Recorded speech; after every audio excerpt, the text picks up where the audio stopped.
തിരഞ്ഞെടുപ്പ് ഗോതയിൽ കരുക്കൾ നീക്കുമ്പോൾ സ്വന്തം അണിയറയിൽ തന്നെ ഇത്ര വലിയൊരു ചതിക്കുഴി ഒരുങ്ങുന്നുണ്ടെന്ന് അഖിൽ മാരാർ വിചാരിച്ചിരുന്നില്ല. കൊട്ടാരക്കരയിൽ മത്സരിച്ച് വീറോടെ പൊരുതാമെന്ന ഉറപ്പിൽ ഡൽഹിയിലെ കേന്ദ്ര നേതൃത്വത്തെ പോലും സാക്ഷിയാക്കി ഉറപ്പിച്ച സീറ്റാണ് ഒറ്റ രാത്രി കൊണ്ട് അഖിലിന്റെ കയ്യിൽ നിന്ന് വഴുതിപ്പോയത്. കൊട്ടാരക്കരയിൽ രശ്മി ഇറക്കിയും തുടർന്ന് ഉയർന്ന തൃപ്പൂണിത്തറ സാധ്യതയിൽ അഞ്ജലിയെ പ്രതിഷ്ഠിച്ചും രണ്ട് വനിതാ സ്ഥാനാർത്ഥികളെ കൃത്യമായി മുൻനിർത്തിയാണ് സാബു ജേക്കബ് അഖിൽ മാരാർ എന്ന പ്രതിഭാസത്തെ പൂട്ടിയത്. ഒടുവിൽ സംഘടനയോ വേരോട്ടമോ ഇല്ലാത്ത തൃക്കാക്കര എന്ന രാഷ്ട്രീയ ദ്വീപിലേക്ക് അഖിൽ തള്ളപ്പെട്ടു. അവിടെ 20,000-ഓളം വോട്ടുകളുണ്ടെന്ന വ്യാജ വാഗ്ദാനങ്ങൾ വിശ്വസിച്ച് പ്രചാരണത്തിനിറങ്ങിയ അഖിലിന് കൂട്ടിന് കിട്ടിയത് കേവലം 2 പേരെ മാത്രമായിരുന്നു. പ്രചാരണ ചെലവുകൾക്കായി 20 ലക്ഷത്തിന്റെ സ്വന്തം BMW ബൈക്ക് വിൽക്കേണ്ടി വന്നതും ഈ രാഷ്ട്രീയ കുരുക്കിന്റെ വ്യാപ്തി കൂട്ടുന്നു. എന്നാൽ ഇതിനെ കേവലം ഒരു സാബു ജേക്കബിന്റെ ചതിയായോ അഖിലിന് പറ്റിയ ഒരു അബദ്ധമായോ മാത്രം ചുരുക്കി കാണുന്നത് രാഷ്ട്രീയ വിശകലനത്തിൽ തെറ്റായിരിക്കും. ഇവിടെ വരുന്ന പ്രധാന ചോദ്യം ഇതാണ്: അഖിൽ മാരാർ എന്ന തികഞ്ഞ രാഷ്ട്രീയ ബുദ്ധിയുള്ള ഒരാൾക്ക് ശരിക്കും പണി കിട്ടിയതാണോ, അതോ ഇത് അദ്ദേഹത്തിന്റെ അടുത്ത മാസ്റ്റർ സ്ട്രാറ്റജിയുടെ തുടക്കമാണോ? ഒരു വശത്ത് BJPയുമായും NDAയുമായും അടുത്ത ബന്ധം പുലർത്തുകയും അവരുടെ ഫണ്ട് ഉപയോഗിച്ച് പ്രചാരണം നടത്തുകയും ചെയ്ത അഖിലിന് സ്വതന്ത്ര ബിഗ് ബോസ് ഇമേജിൽ വലിയൊരു വീഴ്ച സംഭവിച്ചിട്ടുണ്ട് എന്നതിൽ തർക്കമില്ല.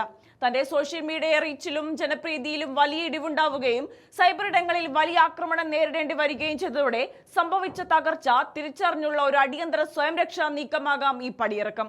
മറുവശത്ത് ഇനിയൊരു അംഗത്തിന് കളമൊരുക്കുന്ന തികച്ചും രാഷ്ട്രീയപരമായ ഒരു അടവ് നയവും ഇതിന് പിന്നിലുണ്ട്.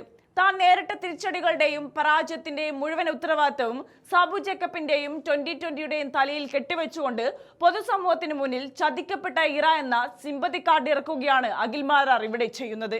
NDA സഖ്യത്തെ അന്ധമായി പുകഴ്ത്താതെയും അതേസമയം BJP നേതൃത്വത്തെ പൂർണ്ണമായും പിണക്കാതെയും സാബു ജേക്കബിനെ മാത്രം പ്രതിക്കൂട്ടിൽ നിർത്തുമ്പോൾ അഖിൽ ലക്ഷ്യമിടുന്നത് തന്റെ നഷ്ടപ്പെട്ട സ്വതന്ത്ര ഇമേജ് വീണ്ടെടുക്കലാണ്. ഈ ആരോപണങ്ങളുടെ 2020ൽ നിന്ന് പൂർണ്ണമായും പുറത്തു വരുന്നതോടെ ഏത് മുന്നണിയെയും വിമർശിക്കാനും പിന്തുണയ്ക്കാനുമുള്ള സ്വാതന്ത്ര്യം തിരിച്ചുപിടിക്കുകയാണ് അഖിൽ. ഈ തിരിച്ചടിയിൽ തളർന്നു വീഴുന്നതല്ല, മറിച്ച് കൃത്യമായ സിമ്പതി തരംഗമുണ്ടാക്കി അടുത്ത ഘട്ടത്തിലേക്ക് കൂടുതൽ കരുത്തോടെ തിരിച്ചു വരാൻ അഖിൽ മാരാർ കരുതിക്കുട്ടിയെറിഞ്ഞ അടുത്ത കരുവാണിത് എന്ന് തന്നെ വേണമെങ്കിലും പറയാം. എന്തായാലും തോറ്റു തുന്നമ്പാടിയ 2020 കമ്പനിക്ക് അടുത്ത പ്രഹരവുമായിട്ടാണ് അഖിൽ ഇറങ്ങിയത്. അത് തീർത്തും BJPക്കും കനത്ത തിരിച്ചടിയാണ്. നിങ്ങളൊന്ന് ആലോചിച്ച് നോക്കും, ഞാൻ നിങ്ങളുടെ പാർട്ടിയിലേക്ക് വന്നിട്ട് നിങ്ങളുടെ ഒരു C ക്ലാസ് മണ്ഡലത്തിൽ, BJPയുടെ ഒരു C ക്ലാസ് മണ്ഡലത്തിൽ, സംഘടനയില്ലാത്തുള്ള മണ്ഡലത്തിൽ ഞാൻ വന്ന് മത്സരിക്കുമ്പോൾ BJPയുടെ ഒരു A ക്ലാസ് മണ്ഡലത്തിൽ നിങ്ങൾ ആരെയാണ് മത്സരിപ്പിക്കുന്നത്, നിങ്ങൾ ആരെയാണ് കൊണ്ടുവരുന്നത്? അതെങ്കിലും എൻ്റെ അടുത്തൊന്ന് പറയൂ. അല്ല, അത് നമുക്ക് അങ്ങനെ ഒരാളുണ്ട്, അത് ഭയങ്കര ഭക്തിപരമായി നിൽക്കുന്ന ആളുണ്ട്, മറ്റേതുണ്ട്. ഞാൻ ചോദിച്ചു, മറ്റേ കാഞ്ചി മഠാധിപതിയോ വല്ലോ എന്ന് ഞാൻ ചിദാനന്ദപുരി സ്വാമിയാണെന്ന് മത്സരിപ്പിക്കുക ഉദ്ദേശിക്കുന്നത്. ഞാൻ തമാശയ്ക്ക് ചോദിക്കുകയും ചെയ്യുന്നു. അതായത് ഭയങ്കര വേറെ അങ്ങനെ ആരാ എന്തൊക്കെയാണ് എന്നോട് പറയുന്നത്, ഈ എന്തൊക്കെ മരാന്ന് സംസാരിച്ചു. ഇത് കഴിഞ്ഞ് ഈ സീറ്റ് നഷ്ടപ്പെട്ടു, തൃക്കാക്കരയിലാണെന്ന് പറയുന്നു. പിന്നെ എൻ്റെ മുമ്പിൽ 2 ഓപ്ഷനേ ഉള്ളൂ. ഞാൻ ഇവരുടെ അടുത്ത് കയറി, ഓഫീസിൽ കയറി ഞാൻ ഭയങ്കര ബഹളം വെച്ചു അന്ന് തന്നെ. എന്നിട്ട് ഞാൻ പറഞ്ഞു, ഈ ഓഫീസിൽ വെച്ച് ആത്മഹത്യ ചെയ്തിട്ട് നിങ്ങളെ വെടിവെച്ച് കൊല്ലുന്നതാണ് എനിക്കിപ്പോൾ തോന്നിയെന്ന് പറഞ്ഞു. ഇങ്ങനെ തന്നെ ഞാൻ പറഞ്ഞു. കാരണം അമ്മാതിരി നെറുകേടാണ് എൻ്റെ അടുത്ത് ഇവർക്കാണ്. സാബു ജേക്കബിനോട് തന്നെയാണ് ഇത് ഞാൻ പറഞ്ഞത്. നിങ്ങളെ ഇതിനകത്ത് വന്ന് വെടിവെച്ച് കൊന്നിട്ട് പുറത്തിറങ്ങി ആത്മഹത്യ ചെയ്യേണ്ട സാഹചര്യമാണ് നിങ്ങൾ ഒരുക്കിയത്. എന്നെ ഇഷ്ടപ്പെട്ട ഒരു ജനതയെ നിങ്ങൾ എന്നെ വെറുപ്പിച്ചു. നിങ്ങൾ എനിക്ക് പറഞ്ഞ വാക്ക് പാലിച്ചില്ല. നിങ്ങൾ എന്നെ പൂർണ്ണ അർത്ഥത്തിൽ ചതിക്കുകയാണ് ചെയ്തത്. എന്നിട്ട് തൃക്കാക്കര നമ്മൾ മത്സരിക്കാൻ വന്നു. തൃക്കാക്കര മത്സരിക്കാൻ വരുന്ന സമയത്ത് ഞാൻ എന്തുകൊണ്ട് തൃക്കാക്കര മത്സരിച്ച് നിങ്ങൾ ചോദിച്ചാൽ, 140 നിയോജക മണ്ഡലങ്ങളുടെ രാഷ്ട്രീയം അതിഭീകരമായി മാധ്യമങ്ങളിൽ ചർച്ച നടക്കുകയാണ്. ഇതിന്റെ ഇടയിലൂടെ ഞാൻ കയറി പറയുകയാണ്, എന്നെ സാബു ജേക്കബ് കൊട്ടാരക്കര സീറ്റ് തരാമെന്ന് പറഞ്ഞ് പറ്റിച്ചെന്ന് പറഞ്ഞാൽ നിങ്ങൾ ആരും മൈൻഡ് പോലും ചെയ്യത്തില്ല. അവിടെ ഞാനെന്ന് പറയുന്ന വ്യക്തി പരിപൂർണ്ണമായും ഇല്ലാതാവും. പിന്നെ ആകെ എൻ്റെ മുന്നിലുള്ള ഓപ്ഷൻ തൃക്കാക്കരയിൽ മത്സരിക്കുക. എനിക്ക് എത്ര വോട്ട് നേടിയെടുക്കാൻ കഴിയും ആ വോട്ട് അവിടെ നേടിയെടുക്കാൻ ശ്രമിക്കുക. അതിനു വേണ്ടിയിട്ട് ഞാൻ ആത്മാർത്ഥമായി പരിശ്രമിച്ച സമയത്ത് ഇവർ എൻ്റെ അടുത്ത് പറഞ്ഞത് 18 കൗൺസിലർമാർ തൃക്കാക്കരയിലുണ്ട്, നമുക്ക് 15,000 വോട്ട് കഴിഞ്ഞ പ്രാവശ്യം അവിടെ കിട്ടിയതാണ്. ഇങ്ങനെ പല സാഹചര്യങ്ങളുമൊക്കെ പറയുന്നു. അഖിലിന് അവിടെ വലിയ സാധ്യതകളുണ്ട്, നമ്മൾ അങ്ങനെ ചെയ്തരാം ഇങ്ങനെ ചെയ്തരാം എന്നെല്ലാം പറയുന്നു. 2 പേരാണ് തൃക്കാക്കരയിൽ എൻ്റെ കൂടെ 2020ക്ക് വേണ്ടി വർക്ക് ചെയ്യാൻ പൂർണ്ണ സമയം ഉണ്ടായിരുന്നു. പൂർണ്ണ സമയം അവിടെ എവിടെയും ചെല്ലുമ്പോൾ ചില ആൾക്കാരെ കാണുന്നതല്ലാതെ ഒരു മനുഷ്യനില്ല. അവസാനം കൊട്ടാരക്കരയിൽ നിന്നും കൊച്ചിയിലും തൃശ്ശൂരും മറ്റു പല സ്ഥലങ്ങളിലുമുള്ള എൻ്റെ അടുപ്പക്കാരെയും സുഹൃത്തുക്കളെയും എല്ലാവരെയും കൂടെ വിളിച്ചിട്ടാണ് BJPക്കാർ ഉള്ളവർ എൻ്റെ കൂടെ ആത്മാർത്ഥമായിട്ട് കൊണ്ടുപോട്ടോ. ഞാൻ 2020യുടെ കാര്യമായി പറയുന്നത്. BJPക്കാർ ആത്മാർത്ഥമായിട്ട് അവർക്ക് ചെയ്യാൻ പറ്റുന്ന സംഘടനാ സംവിധാനം ഉപയോഗിച്ച് അവരെൻ്റെ കൂടെ പ്രവർത്തിച്ചു. 2020ക്ക് പക്ഷേ ആളില്ല. എന്നിട്ട് നമ്മൾ ആ തെരഞ്ഞെടുപ്പ് മുതൽ കേട്ടുകൊണ്ടിരിക്കുന്ന പഴി എന്താ? കോടിക്കണക്കിന് രൂപ കിട്ടി. ഞാൻ 20 ലക്ഷം രൂപ കൊടുത്ത് വാങ്ങിയ BMW ബൈക്ക് വിൽക്കുന്നത് ഏപ്രിൽ 2-ാം തീയതിയാണ്. ഏപ്രിൽ 2 എന്ന് പറയുമ്പോൾ തെരഞ്ഞെടുപ്പ് നടന്നുകൊണ്ടിരിക്കുന്ന സമയമാണ്. അല്ലെങ്കിൽ നിങ്ങൾ BMW ഷോറൂമിൽ തന്നെ പോയി ചോദിച്ചു നോക്കൂ. അല്ല, എനിക്കൊരു തമാശ കേട്ട് ഞാൻ വിട്ടിട്ടതാ. 20 ലക്ഷം രൂപ കൊടുത്ത് മേടിച്ചൊരു ബൈക്ക് ഞാൻ 10 ലക്ഷം രൂപയ്ക്ക് വിൽക്കുമ്പോൾ പൈസയുടെ ആവശ്യം ഉണ്ടായതുകൊണ്ടല്ലേ. ഒരു വർഷമായിട്ടുള്ളൂ. ഒന്നും തന്നില്ല അപ്പോൾ. അതല്ല ഞാൻ പറഞ്ഞത്, 2020 എല്ലാ കാര്യങ്ങളും നോക്കിക്കോളാമെന്ന് പറഞ്ഞ ആൾക്കാർ തെരഞ്ഞെടുപ്പ് തുടങ്ങി പ്രവർത്തനം തുടങ്ങിയ സമയത്ത് ഇവർ ചെയ്യേണ്ട അതായത് എനിക്ക് 5 പൈസ തരണ്ട. ഒരു തെരഞ്ഞെടുപ്പിൽ പ്രവർത്തിക്കുമ്പോൾ തെരഞ്ഞെടുപ്പുമായി ബന്ധപ്പെട്ട കാര്യങ്ങൾ നമ്മൾ ചെയ്യണം. ഞാൻ പറഞ്ഞു എനിക്ക് എൻ്റേതായ ക്രിയേറ്റീവായിട്ടുള്ള കാര്യങ്ങൾ ചെയ്യണം. അതായത് എൻ്റെ പോസ്റ്റർ എൻ്റേതായ രീതി ചെയ്യണം, എനിക്ക് ഫോട്ടോഷൂട്ട് ചെയ്യണം, എനിക്ക് കുറേ ക്രിയേറ്റീവ് ഐഡിയാസ് ഉണ്ട്. അത് തെരഞ്ഞെടുപ്പ് നിങ്ങളൊക്കെ പല കാര്യങ്ങൾ കണ്ടിട്ടുണ്ടാവും. ഇതെല്ലാം ചെയ്യണമെന്ന് ഞാൻ കൃത്യമായ കണക്കുകൾ എഴുതി കൊടുത്തു. അതിനുള്ള എക്സ്പെൻസ് മാത്രം എഴുതി കൊടുത്തു. പക്ഷേ ഇത് ആദ്യത്തെ ഒരാഴ്ചയും തന്നില്ല. അതിനു മുമ്പ് ഒരു 5 ലക്ഷം രൂപ എൻ്റെ ഇലക്ഷൻ അക്കൗണ്ടിൽ ഇട്ട് കേട്ടോ. പക്ഷേ അത് നമുക്ക് എടുത്ത് ചെലവഴിക്കാൻ പറ്റത്തില്ല. കാര്യം തെരഞ്ഞെടുപ്പിൻ്റെ ആദ്യത്തെ 10,000 രൂപ മാത്രമല്ലേ നമുക്ക് ഈ നിയമസഭ തെരഞ്ഞെടുപ്പിൽ മത്സരിക്കാൻ വേണ്ടിയിട്ട് നമ്മൾ ഇലക്ഷൻ കമ്മീഷന് കണക്ക് കാണിക്കേണ്ടതാണ്. അപ്പോൾ ഇലക്ഷൻ കമ്മീഷൻ്റെ കണക്ക് കാണിക്കേണ്ട ആ അക്കൗണ്ടിൽ ഇട്ടേക്കുന്ന പൈസയ്ക്ക് കൃത്യമായിട്ട് ബില്ലടക്കം വേണം നമ്മൾ ചെലവഴിക്കാൻ. അല്ലാതെ ഇപ്പം നമ്മളിപ്പോൾ ഒരാൾക്ക് ഭക്ഷണം മേടിച്ചു കൊടുത്തു, നമ്മുടെ കൂടെ പ്രവർത്തിക്കുന്നതിന് റൂം എടുത്തു കൊടുത്തു, ഇതിനെല്ലാം ചിലവല്ലേ? ഒരു ദിവസം നമ്മുടെ കൂടെ 10-25 പേര് നടക്കുകയല്ലേ? ഇവർക്കെല്ലാം ഭക്ഷണം മേടിച്ചു കൊടുക്കണ്ടേ? ഇപ്പോൾ ഓൺലൈൻ മാധ്യമ സുഹൃത്തുക്കൾ നമ്മുടെ കൂടെ ഫുൾ ടൈം നടക്കുന്നു, അവർ നമ്മളെ സപ്പോർട്ട് ചെയ്യുന്നു. അങ്ങനെ ആർക്കെങ്കിലും വേണ്ടി എന്തെങ്കിലും ചെയ്യണം. ഈ ചെലവിനുള്ള പൈസ തരാത്തപ്പോഴാണ് ഞാൻ ആദ്യം ഇത് ചെയ്യുന്നത്. പിന്നീട് ഞാൻ ചെലവാക്കിയ പൈസകൾ എനിക്ക് തിരിച്ചു വന്നു. ഇത് നിങ്ങൾ കൃത്യമായിട്ട് അങ്ങനെ അത് ഇത് ഞാൻ പറഞ്ഞു പിന്നെ പ്രശ്നം ഉണ്ടാക്കിയപ്പോൾ എനിക്ക് ചെലവായ പൈസ ഇവർ എനിക്ക് തിരിച്ചു തന്നു. അത് കഴിഞ്ഞ് തെരഞ്ഞെടുപ്പ് കഴിഞ്ഞതിന് ശേഷം ഞാൻ പറയുന്നു, സാറേ വിഷമിക്കണ്ട. അങ്ങനെ തന്നെയാണ് ഞാൻ ആദ്യം പറയുന്നത്. കാരണം നമുക്ക് ആത്മാർത്ഥമായി തന്നെ രാഷ്ട്രീയ പ്രവർത്തനം നടത്താം. 2020 കൊല്ലം ജില്ലാ പ്രസിഡന്റായിട്ട് നിങ്ങൾ എന്നെ വെക്ക്. എനിക്ക് ചെയ്യാൻ പറ്റുന്ന കാര്യങ്ങളൊക്കെ തന്നെ ഞാൻ കൊല്ലം ജില്ലയിൽ ചെയ്യാം. കൊല്ലം ജില്ലയിൽ ഞാൻ 2020 ഒരു സംഘടന ഉണ്ടാക്കാം. ഈ കാര്യങ്ങൾ പറഞ്ഞു ഒരു മറുപടി, ഒരു റിപ്ലൈ എനിക്ക് കിട്ടിട്ടില്ല. അത് കഴിഞ്ഞിട്ട് ഈ കുടുംബത്തിന് വീട് വെച്ച് കൊടുക്കുന്ന കാര്യം ഞാൻ പറഞ്ഞു. സുരേഷ് ഗോപി സഹായിക്കുന്നു എന്ന് ഞാൻ പറഞ്ഞു. ഒരു നല്ല കാര്യം അഖിലേ എന്ന് പോലും പറഞ്ഞിട്ടില്ല. അത് കഴിഞ്ഞിട്ട് നമ്മുടെ കൂടെ തെരഞ്ഞെടുപ്പ് പ്രവർത്തനത്തിന് വന്ന ഒരു പയ്യന്റെ കിഡ്നി ഫെയിലിയറായി. അവൻ എന്തെങ്കിലും ചെയ്യണം, നമ്മുടെ CSR ഫണ്ട് വഴി നമുക്ക് എന്തെങ്കിലും ചെയ്യാൻ പറ്റുമോ എന്ന് ചോദിച്ചു.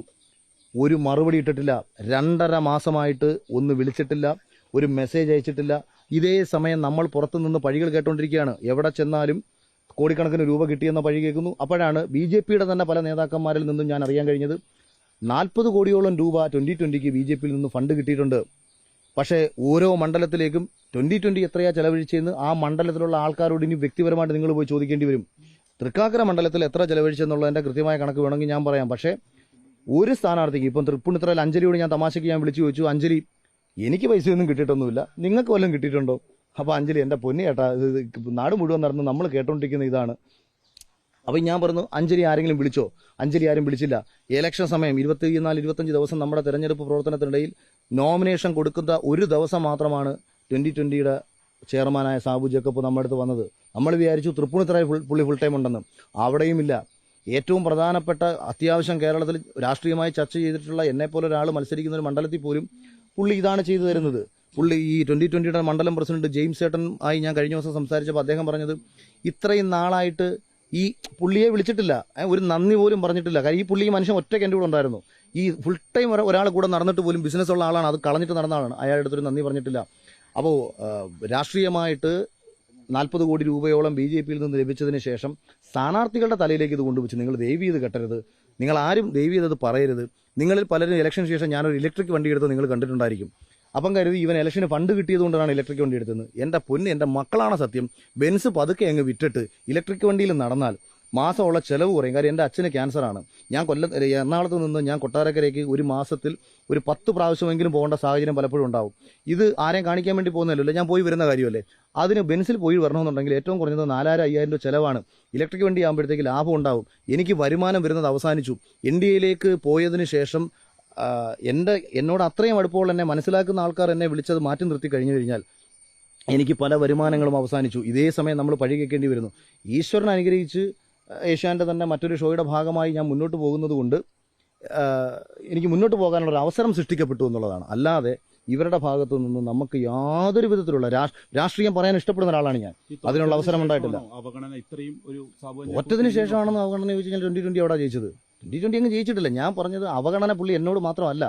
കാര്യം എന്തുകൊണ്ടാണ് ഇത് സംഭവിച്ചത്? ഇദ്ദേഹം വന്നത് ഇദ്ദേഹത്തിന്റെ വ്യക്തിപരമായ ചില ലക്ഷ്യങ്ങളുണ്ടായിരുന്നു. ഇദ്ദേഹത്തിന് 19 ഇപ്പം നിങ്ങൾ ആലോചിച്ചിട്ടില്ലേ, എറണാകുളത്ത് മാത്രമുള്ള ഒരു രാഷ്ട്രീയ പാർട്ടിക്ക് എന്തിനാണ് 19 സ്ഥലത്ത് മത്സരിച്ചത്? 19 സ്ഥലത്ത് മത്സരിക്കുന്നത് 19 സ്ഥലത്തു നിന്നുള്ള ഫണ്ട് കിട്ടാൻ വേണ്ടിയിട്ടാണ്. എടുത്തോ കുഴിച്ചിട്ടോന്നൊന്നും എനിക്കറിയത്തില്ല. BJPയിൽ നിന്ന് പുള്ളിക്ക് ഫണ്ട് കിട്ടിയിട്ടുണ്ടെന്നുള്ള കാര്യം എനിക്ക് കൃത്യമായിട്ട് അറിയാം. ഇത് ഞാൻ എന്ന് BJPയുടെ തന്നെ ചില നേതാക്കന്മാർ മറ്റു പലരോട് പറഞ്ഞതിൽ നിന്നും, കാര്യം എനിക്ക് പണം കിട്ടി എന്ന രീതിയിൽ, അതായത് സാബു ജേക്കബിന് പണം കൊടുക്കുമ്പോൾ അത് എനിക്കും കിട്ടുമല്ലോ. എന്ന അർത്ഥത്തിൽ എന്നോട് സംസാരിച്ചപ്പോൾ എനിക്ക് 5 പൈസ കിട്ടിയില്ല. ഇതെന്താണെന്ന് വെച്ചാൽ പുറത്ത് നമ്മൾ എവിടെ ചെന്നാലും ഇതിൻ്റെ ഇടയിലൂടെ ഞാൻ വൈഫിൻ്റെ കുറേ ഗോൾഡ് കൊണ്ട് വിറ്റു. അപ്പോൾ എൻ്റെ അടുത്ത് വൈറ്റ് ഗോൾഡിൻ്റെ ആൾ ചോദിക്കുകയാണ്, വൈറ്റ് ഗോൾഡിലാണ് ഞാൻ കൊണ്ട് വിറ്റത്. അപ്പോൾ പുള്ളി ചോദിക്കുകയാണ്, അല്ല ആക്ച്വലി മോണിറ്ററി ബെനിഫിറ്റ് ഒന്നും ഉണ്ടായില്ല, ഞങ്ങളെല്ലാം വിചാരിച്ചത് അഖിലിന് അങ്ങനെ ഉണ്ടായില്ല എന്നുള്ളതാണ്.